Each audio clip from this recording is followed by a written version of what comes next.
Ce livre n'est pas pour toi. L'histoire sans fin.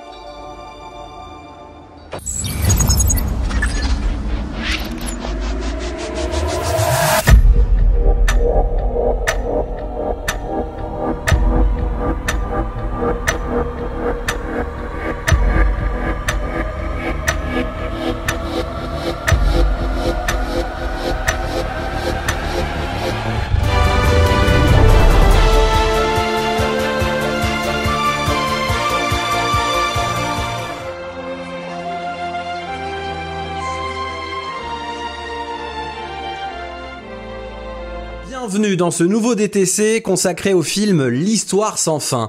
Pourquoi ce film divise tant aujourd'hui ? Pour certains, c'est un film culte des années 80 et pour d'autres, il a tellement mal vieilli qu'il ne mérite pas d'être hissé au rang de film culte. Qu'attendre des futurs films annoncés autour de la saga L'Histoire sans fin ? Pourquoi ce film a-t-il traumatisé toute ma génération ? Dans cette vidéo, on va tenter de répondre à toutes ces questions. Alors si vous êtes d'accord, je vous emmène avec moi pour un retour à Fantasia.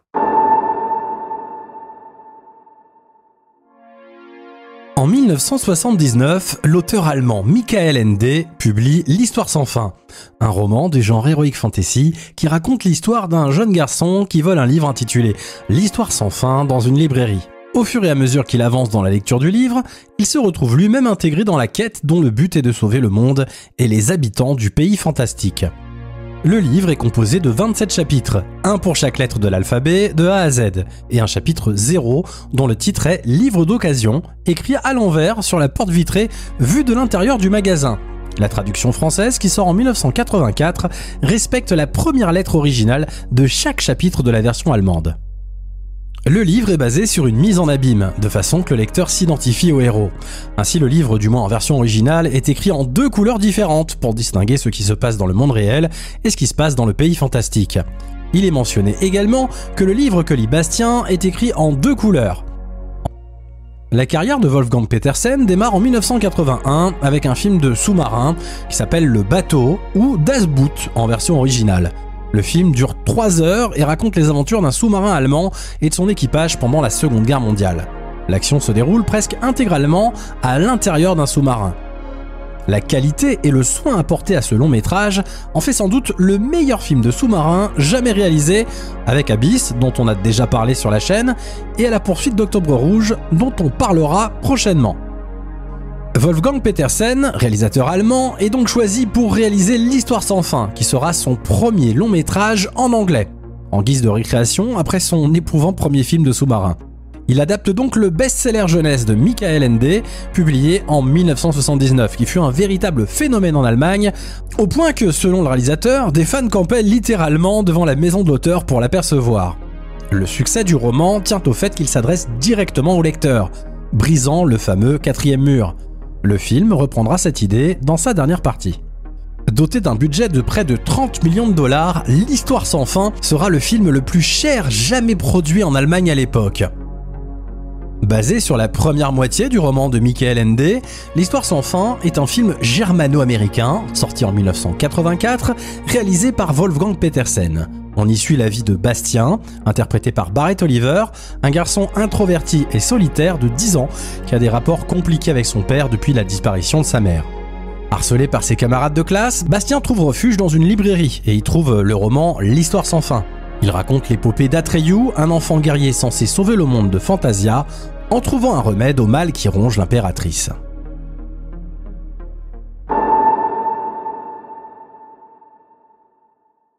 Il ne faut pas que la mort de maman puisse nous servir d'excuse pour ne pas faire notre travail. Tu es d'accord?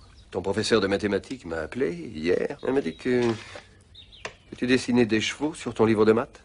Des licornes. Pas des chevaux, des licornes. C'est quoi? Bastien est visiblement victime de harcèlement scolaire. Sur le chemin de l'école, il décide donc de se réfugier chez un libraire et emprunte un livre qui s'appelle L'Histoire sans fin. De quoi ça parle, votre livre? Mais il n'est pas comme les autres.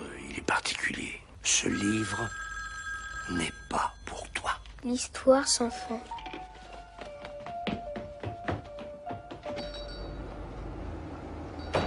Il décide de se cacher dans le grenier de l'école pour échapper à un contrôle de maths et se met donc à ouvrir ce fameux livre. Tout à coup, on entendit le grondement d'une chose énorme qui détruisait tout sur son passage. On découvre alors des créatures étranges et Jimon Unsu qui semble avoir fusionné avec Gandalf. Les gens de la plaine qui chassent le buffle pourpre comptent parmi eux un valeureux guerrier. Il est le seul qui ait une chance d'affronter le néant et de nous sauver. Atreyu doit sauver l'impératrice. Il part donc avec son cheval blanc, dénommé Artax, pour suivre une quête. Le but de cette quête est de sauver l'impératrice et son monde du néant. Et Atreyu, moi quand j'étais petit, je suis désolé, je pensais que c'était une fille. Voilà, c'est très basique, mais c'est les cheveux longs quoi. Et qu'y a-t-il, Artax? C'est l'heure de repartir, déjà? C'est l'heure de manger. Rapidement, la scène qui reste insoutenable encore pour moi aujourd'hui, c'est la scène qui se déroule dans les marécages de la mélancolie, avec la mort d'Artax. Avance, Artax.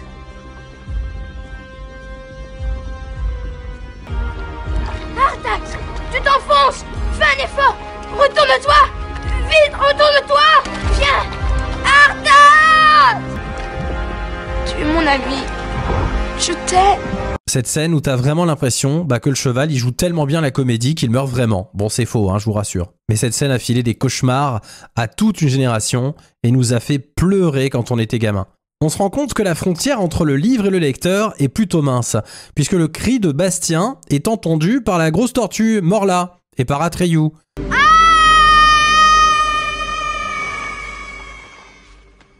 Mais c'est impossible. Ils n'ont pas pu m'entendre. Tortue qui n'arrête pas d'éternuer, elle a visiblement attrapé un méchant rhume. Bon, le grenier de son école est clairement vraiment flippant. Moi, j'ai jamais vu une école avec autant de trucs bizarres.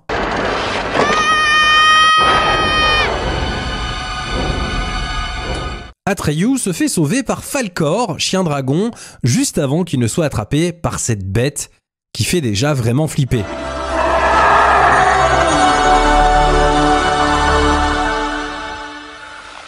Il est soigné par un couple âgé de Lilliputien et sa quête doit maintenant l'amener à franchir des portes pour qu'il rencontre l'oracle sudérien. Je m'appelle Atreyu et c'est pour trouver l'oracle sudérien que je suis là. Oh, je suis ce qu'on peut appeler un expert en matière d'oracle sudérien. Oh ça tombe bien alors. Porte des sphinx avec des énormes seins et la porte miroir.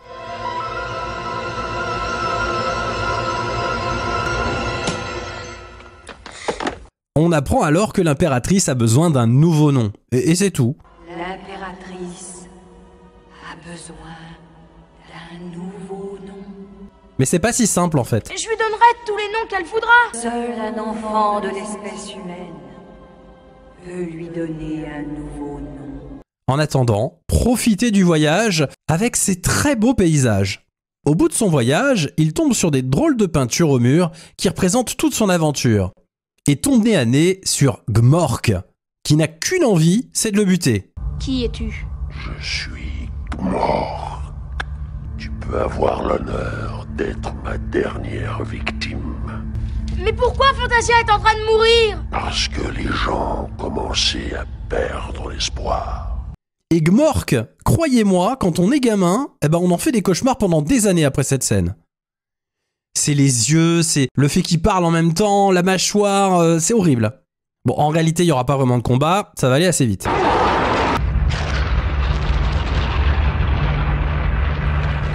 Mais le néant a finalement tout emporté, sauf la tour d'ivoire de l'impératrice.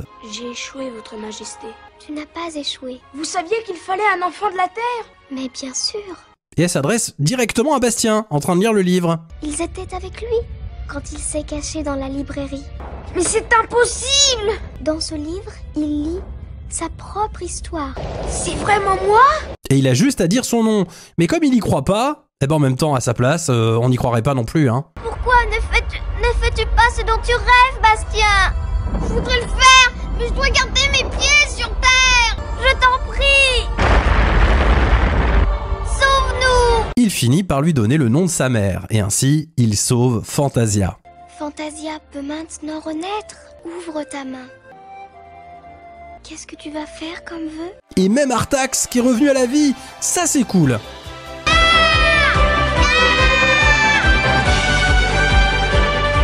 Regarde, il ce qui permet de clôturer le film sur une note plutôt drôle et positive. Bastien fit beaucoup d'autres vœux et connut beaucoup d'autres aventures extraordinaires. Mais ça, c'est une autre histoire.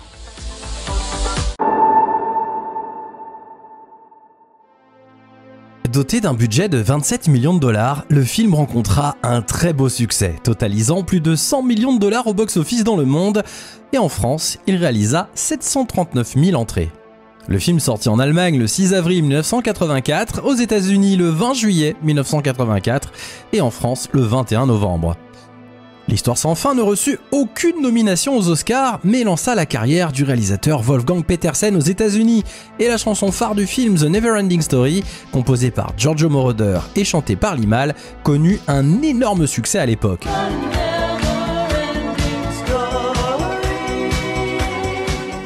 À tel point que la série Stranger Things lui rendra hommage plusieurs décennies plus tard dans cette scène mémorable de l'épisode final de la saison 3, celle où Dustin et sa petite amie Suzy reprennent en chœur le refrain du générique, l'action de cette saison se déroulant en 1985, soit un an après la sortie du film.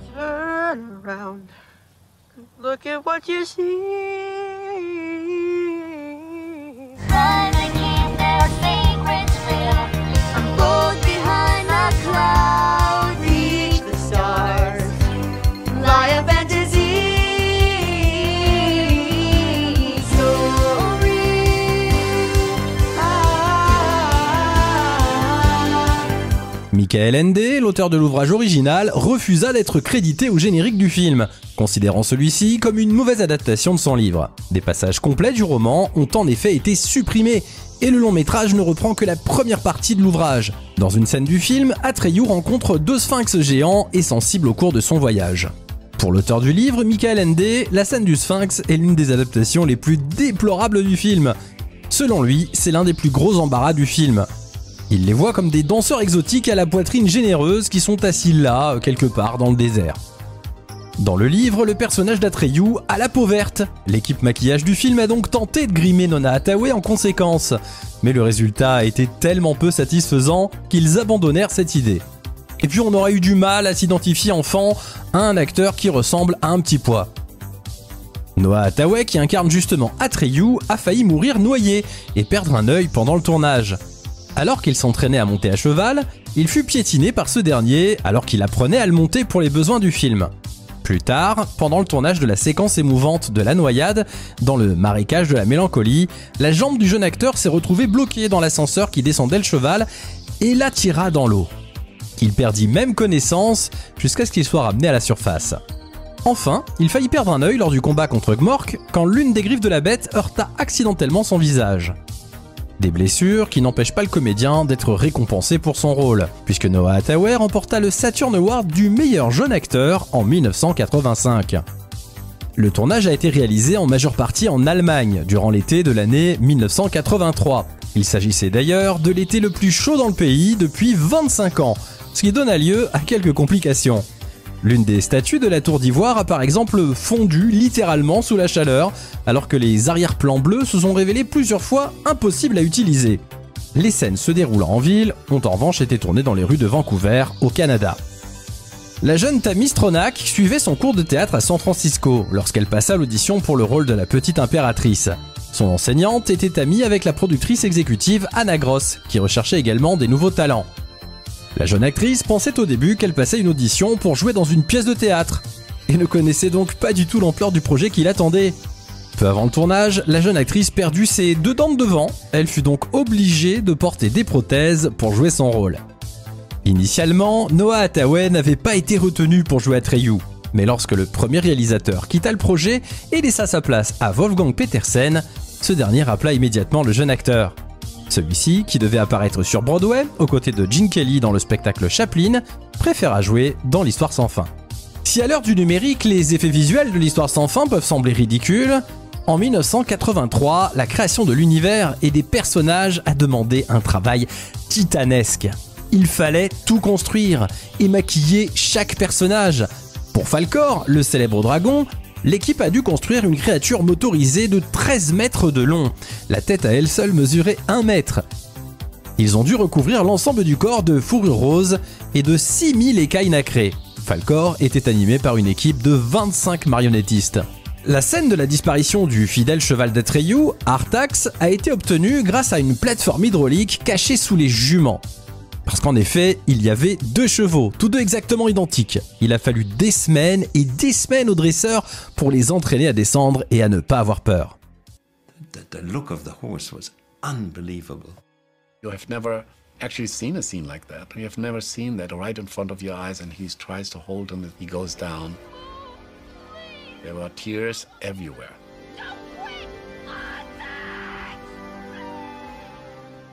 La plupart des superproductions modernes ne peuvent être réalisées sans l'aide d'un écran vert ou bleu. Mais dans les années 80, les cinéastes d'épopées fantastiques devaient s'appuyer principalement sur des effets pratiques. Alors que l'Histoire sans fin a fait un usage intensif de marionnettes et a construit bon nombre de ses propres environnements, le directeur des effets spéciaux, Brian Johnson, a affirmé qu'ils utilisaient également un écran bleu. L'écran en question mesurait quand même 30 mètres de haut et 10 mètres de large, qui en faisait le plus grand écran bleu au monde à l'époque. Selon Noah Hathaway, Wolfgang Petersen était très difficile à satisfaire, exigeant jusqu'à 40 prises pour une scène donnée. La barrière de la langue entre l'acteur américain et le réalisateur allemand a probablement également posé quelques problèmes. Cette éthique de travail méticuleuse a prolongé la production 7 mois après la date d'achèvement prévue. Hathaway a même raconté en 2015 qu'un film de 3 mois s'était transformé en 1 an. C'était beaucoup de travail. Le film achevé, Wolfgang Petersen le montra à Steven Spielberg, qui le trouva un petit peu long et lui suggéra d'en couper 7 minutes pour la version américaine. Et la rumeur dit qu'il aurait carrément participé au montage du film, en peaufinant et retirant quelques séquences trop longues. Petersen a affirmé que les changements étaient minimes, mais non insignifiants. En guise de remerciement, le réalisateur offra à Steven Spielberg le collier de Laurine protégeant Atreyu dans le film. Le médaillon se trouve d'ailleurs encore aujourd'hui sous une cloche de verre dans le bureau de Steven Spielberg.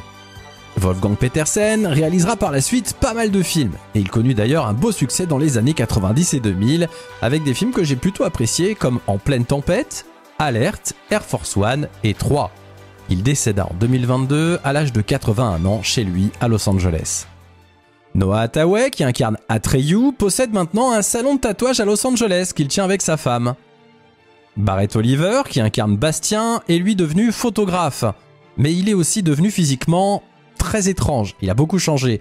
On dirait plutôt un tueur en série là maintenant, hein. Il est vraiment méconnaissable. Il a visiblement passé trop de temps dans le grenier de son école. L'Histoire sans fin a donné lieu à 2 suites, malheureusement moins réussies que le premier film. L'Histoire sans fin 2, sorti en 1990, et L'Histoire sans fin 3, Retour à Fantasia, en 1995. Une série télé d'animation constituée de 26 épisodes a également été diffusée en 1995.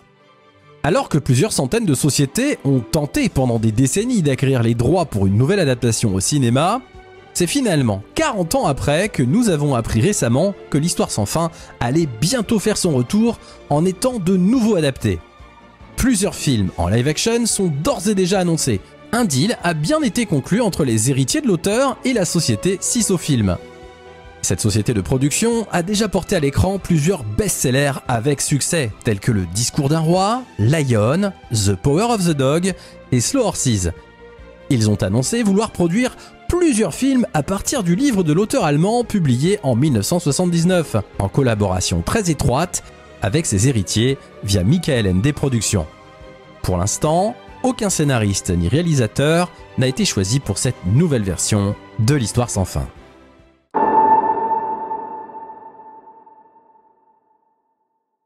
J'ai un souvenir très précis de la première fois où j'ai découvert l'Histoire sans fin.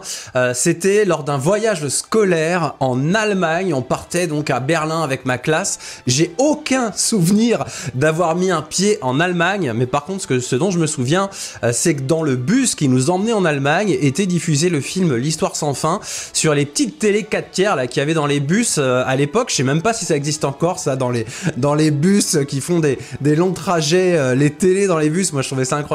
Et il y avait le film qui était diffusé, donc l'Histoire sans fin. Il me semble que c'était en allemand d'ailleurs.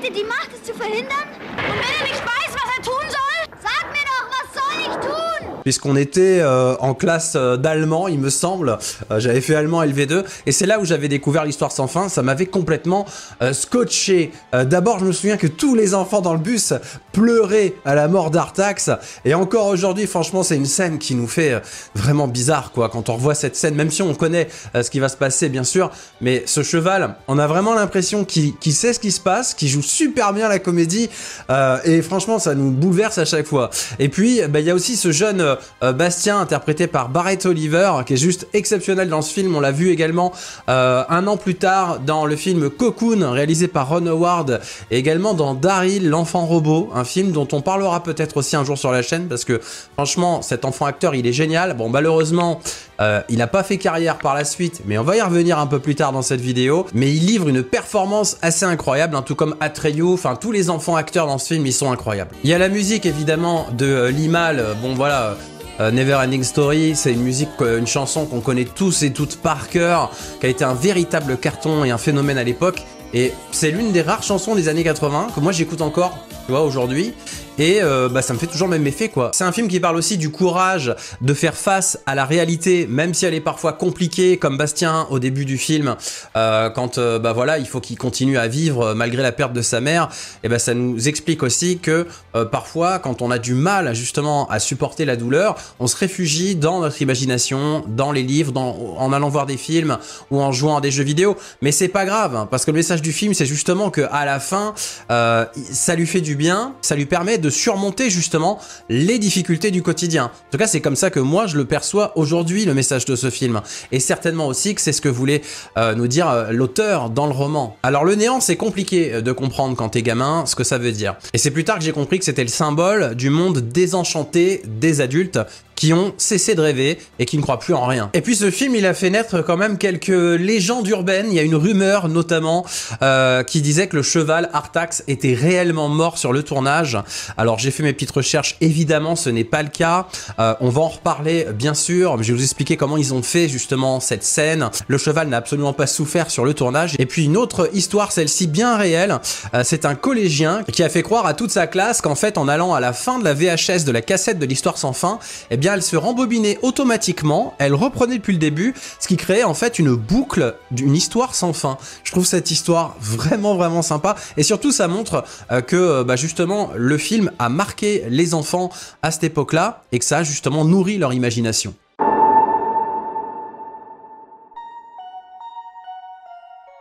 Certaines scènes sont traumatisantes quand on les découvre enfant. Gmork à la fin m'a fait faire des cauchemars, la mort d'Artax, on ne s'en remettra vraiment jamais.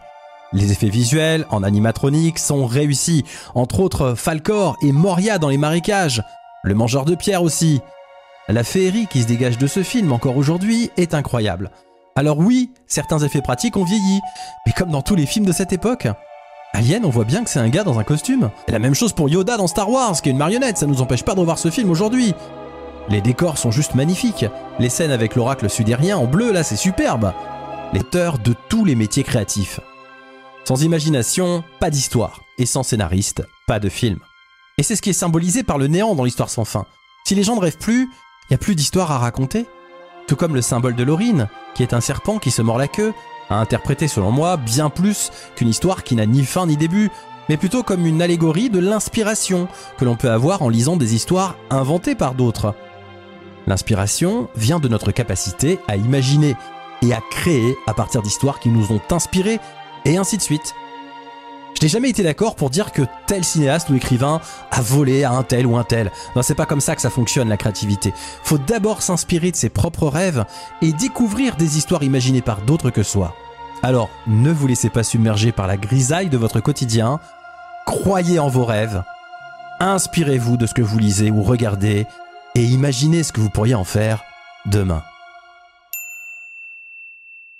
Merci d'avoir regardé cette nouvelle vidéo consacrée au film L'Histoire sans fin.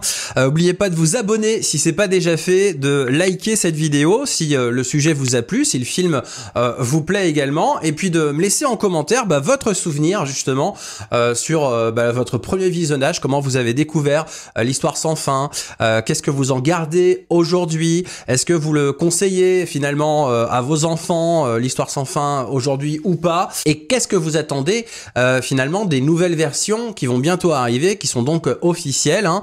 On aura bientôt le retour de l'Histoire sans fin avec plusieurs films donc prévus au cinéma. Dites-moi bien sûr ce que vous attendez de cette nouvelle version en commentaire et merci d'être chaque jour de plus en plus nombreux à me rejoindre sur cette chaîne. Ça fait évidemment très plaisir et il se passe clairement quelque chose. Hein. Je sens que vous l'aimez ce format dans ton culte, donc comptez sur moi pour continuer évidemment chaque semaine avec une nouvelle vidéo consacrée un film culte. Merci d'avoir regardé cette vidéo. Je vous encourage évidemment à parler de ce film autour de vous. Un moyen très simple de faire connaître ce film, c'est de partager cette vidéo sur vos réseaux sociaux. Je vous dis à la semaine prochaine et n'oubliez pas, soyez heureux. Soyez heureux. Soyez enculés.